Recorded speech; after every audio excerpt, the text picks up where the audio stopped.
What is going on, everybody? It's been 2 months, so not quite as long as some of my other disappearances, but I figured I'd come back and do a movie review for you guys for a movie I was going to review back whenever the last Godzilla movie came out, and I just, lazy me, just never got to it. So today we're going to be talking about Gojira, or Godzilla, the original from 1954. The original Japanese version from 1954, not the American version with Raymond Burr, which is really just a whole different movie, and if you're going to watch one, I recommend you watch Gojira.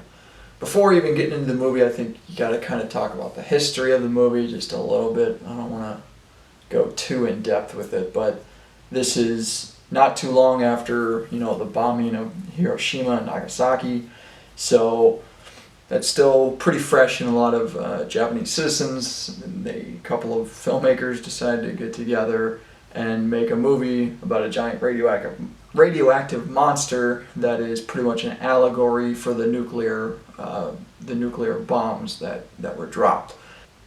It's pretty heavy stuff, and usually when people think Godzilla, they think, guys in rubber suits, fighting other guys in rubber suits, and it's really cheesy, and the over-the-top acting, and the shitty dubs, and this and that, and it's not, it's garbage, it's blah, blah, blah, blah, blah, blah, blah, it's shit.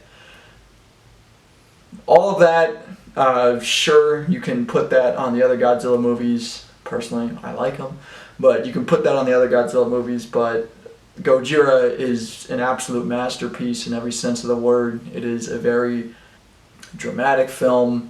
It's very well done. It's very well acted. Great cinematography. Fantastic music. I mean, everything you'd ever want in a great film is here, and it's constantly overlooked just because it's a Godzilla movie and, it can't possibly be high art. It has to be some dumb monster movie, which is completely and utterly just wrong. So, after getting that out of the way, obviously I have a lot of praise for the film, and even while rewatching it, it even surprised me with just how deep it is and how many different themes are going on in the film. There's a lot of characters with conflicting ways of dealing with Godzilla, and I can't help but feel that it was probably a metaphor for how Japanese citizens were feeling about after World War II and everything. There's, like I said, it's not completely fresh in my mind, so I can't dive super deep into all the different symbolism and metaphors and the deep dive into it, because I haven't seen it in a couple months now, so it's not super fresh. But it is absolutely an amazing film from top to bottom.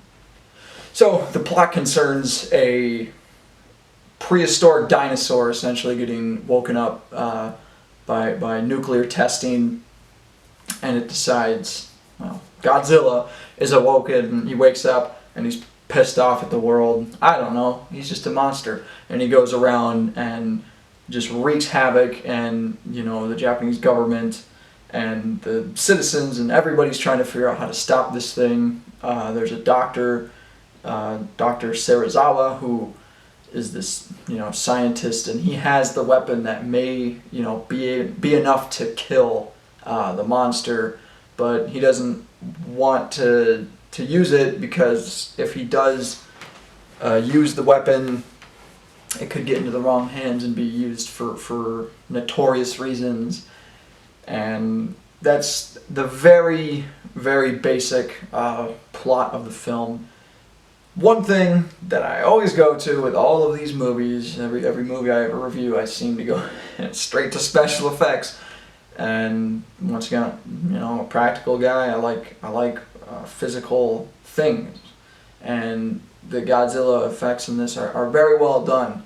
They were originally going to try and do stop motion a la King Kong, but they just didn't have the time or the budget for that, so they decided to go with the infamous rubber suit. And in this movie, it looks fantastic. At times, it even looks scary. A lot of the cinematography is done from a low angle, looking up against Godzilla. And also, the black and white really helps make him a scary and imposing force, a very scary character, very scary villain in this movie, and it's so effectively done, and it's probably my favorite version of Godzilla because it shows him what he should be, just this force of nature that just goes through and just, you know, causes nothing but destruction, and you really get to see, you know, how that affects the world. And there's some really haunting and really dramatic moments that come from him going through and doing all this, and that's something that's actually lost in the American version. So one other thing that I really love about this film is the score. It's something that I look at when I'm watching film or when I'm watching movies. How good is the score? How memorable is it? And Gojira has one of the greatest scores, I think, of all time, and it introduces obviously the classic, you know, Godzilla theme, imposing, intimidating, almost grand, orchestrated, you know, score that just really adds to the overall mood of the film. So what are some negatives to the film? Because I obviously it's not absolutely perfect. Sometimes there's a little too much going on. There might be a little bit too many subplots going on. Like there's a you know, a romance between two characters going on. You have Dr. Serizawa doing his thing. You have the military doing their thing. But sometimes the plot is a little jumbled and it's kind of goes everywhere. But the other thing is the actress who plays the main love interest. Obviously, you know, when you're watching a Japanese dub, you can't really tell if it's good or bad acting in terms of like the vocals or how they're enunciating or whatever they're saying or how they're emoting. It's a little bit harder to tell when you don't speak the language. But a lot of times when she's screaming or crying, it almost looks like she has like this little smile kind of creeping up on her face, and it was really distracting and just didn't look good. And so I think if anyone has to be singled out as not a very great actor or actress, it would probably be her. Anyways, that's going to do it for this review, guys. Hopefully I can get more of these out more often, but probably not. So, alright. Check it out if you haven't. If you have, watch it again. I think the new movie's coming out on Blu-ray, which is fantastic, and I'll review that whenever that comes out. So, that's going to be it. Sorry for the bad quality. I'm using my other shitty camera from like 10 years ago, but it actually turned out I had reviewed this movie like 2 times beforehand on my old review channel, and my God, it is some of the worst shit I've ever seen in my life. So I'll show a little snippet of that, and I'm sorry ahead of time. It's bad. Alright, so everybody, small DVD review here.